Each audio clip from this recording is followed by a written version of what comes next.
pallida dolce dirimpettaia del quinto piano. Non è una notte che io non sogni Napoli, e son 20 anni che ne sto lontano. Al mio paese nevica, il campanile della chiesa è bianco, tutta la legna è diventata cenere. Ho sempre freddo e sono triste e stanco. Amore mio, non ti ricordi che nel dirmi addio mi mettesti all'occhiello una pansè, poi mi dicesti con la voce tremula: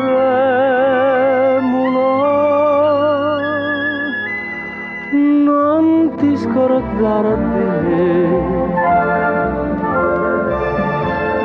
Bei tempi di baldoria, dolce felicità fatta di niente. Brindisi coi bicchieri colmi d'acqua al nostro amore povero e innocente. Negli occhi tuoi passavano una speranza, un sogno, una carezza. Avevi un nome che non si dimentica, un nome lungo e breve, giovinezza.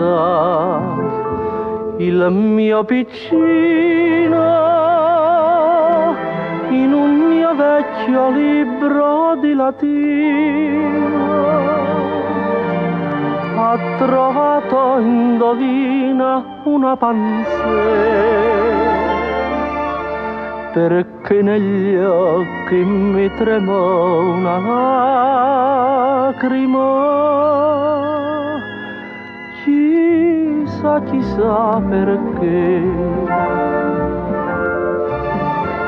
E gli anni e i giorni passano, eguali grigi con monotonia.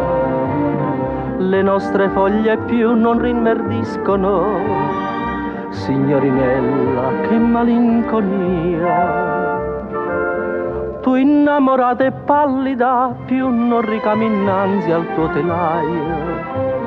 Io qui son diventato il buon Don Cesare, porto il mantello a ruota e fo il notaio.